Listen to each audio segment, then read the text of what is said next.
watching the sports political channel of LB. If you're not subscribed to this channel, make sure you hit the subscribe button, hit the like button, and share these videos on your social media platforms. Of more than 1,400 people who's been charged with crimes related to the January 6th attack, a violent assault by supporters of former President Donald Trump seeking to prevent the transfer of power to President Joe Biden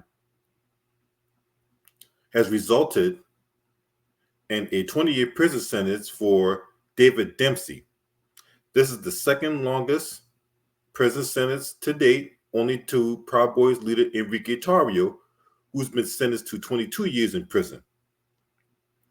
The only difference is Enrique Tarrio was not at the Capitol on that specific day. Now, Dempsey's sentence outstrips even the one handed down to Oath Keepers leader Stewart Rhodes, who was sentenced to 18 years in prison last year for similarly orchestrating a plan to violently impede the transfer of power. Not only did Dempsey, who pleaded guilty to assault, persist in his violence for hours on January 6th, but he also came to the Capitol with a massive rap sheet that included other instances of political violence. Throughout the riot, Dempsey placed himself at the center of some of the most violent episodes, particularly in the Capitol's lower West Terrace tunnel. And that is the site of the most extreme violence that day. I mean, this guy was going around beating cops to the point it was cracking their helmets. Now, on that specific day, David Dempsey was dressed like this.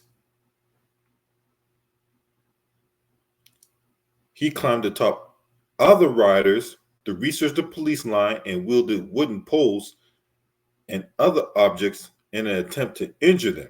Now, several officers who defended the Capitol that day sat in front of the courtroom observing the proceedings, watching silently as prosecutors recounted Dempsey's intense assaults.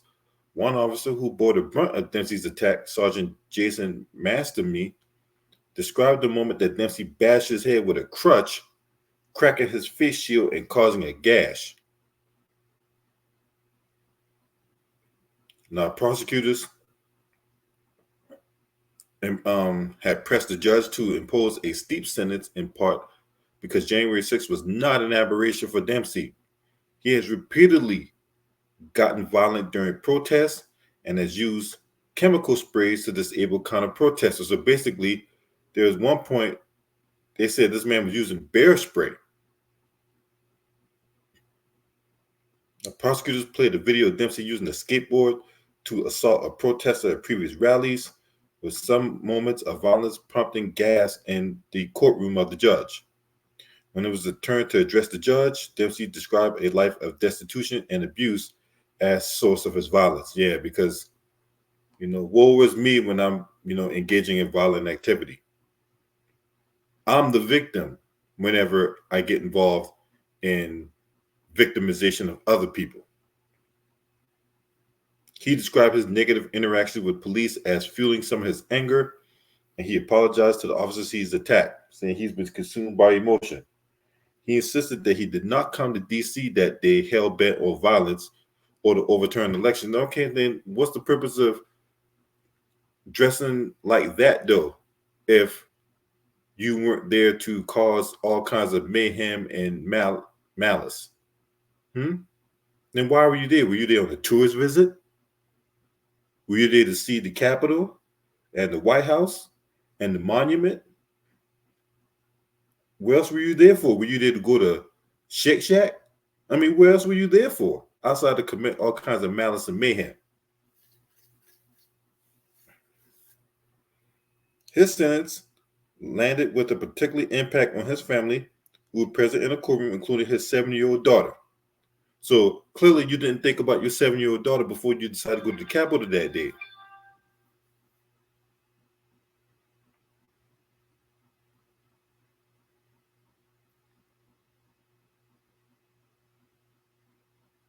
So that's what you get. I feel absolutely nothing for you. You knew why you were there. You knew exactly why you were there.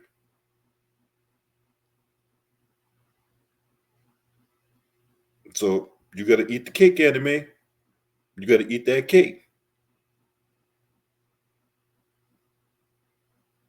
Don't be regretful now. Don't be remorseful now because you got 20 years in the bean.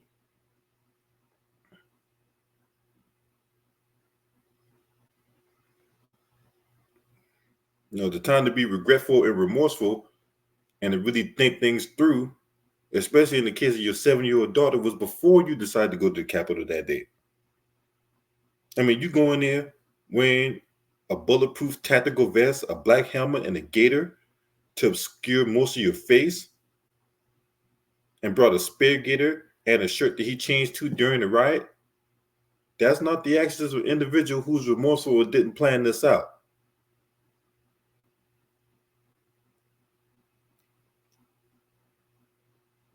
Before climbing over rioters on the steps of the Capitol, he gave an interview in front of the gallows constructed nearby and rattled off the names of the prominent Democrats he hated.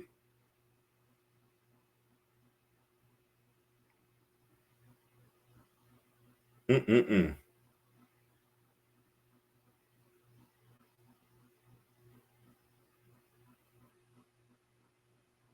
His family started an online fundraiser for him that has raised more than $20,000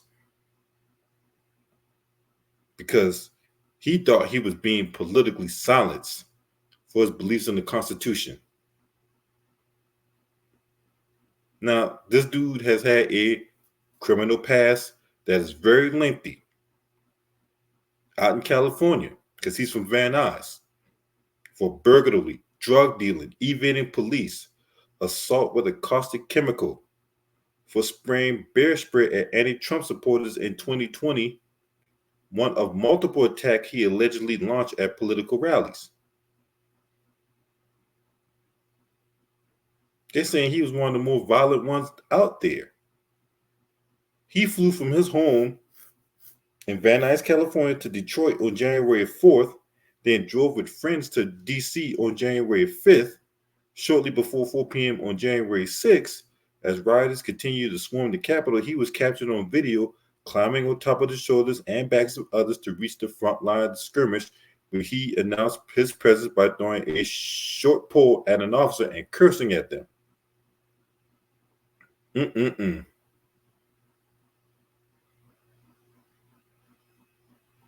But you're remorseful, right?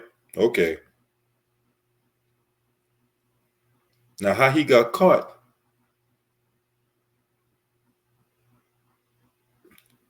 was by a group of online sleuths who used an open source video and photos to supply suspect names to the FBI, as detailed in the book Sedition Hunters by NBC News reporter Ryan J. Riley.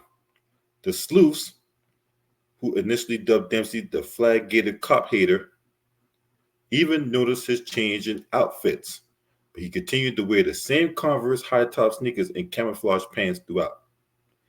Dempsey appeared to wear the same or similar Converse sneakers in Santa Monica, California in 2019 when he was arrested after spraying anti-Trump supporters with bear spray.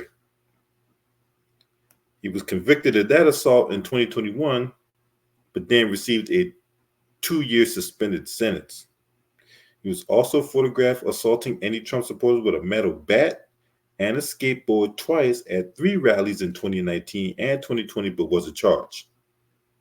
He was arrested on multiple felony counts in August 2021 and has been held in jail ever since. His lawyers at the time did not file any motion seeking his release in the intervening 3 years, an indication that they expected him to face a lengthy prison sentence. His criminal record was so long that he was classified as Criminal History Category 6 for purposes calculating his sentencing guidelines, the highest category. Someone with no criminal record would have qualified for a sentence of 10 to 12 years. Dempsey's guidelines call for a sentence of 17 to nearly 22 years, and prosecutors asked the judge to give Dempsey the high end of that range.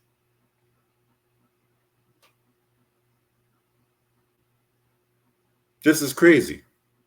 But this goes to show you that when these guys go out here and commit these acts, and the system fails to hold them to account, you only embolden these guys. And they can continue to skirt the line, spit on the line, and cross the line to the point where they think they're untouchable.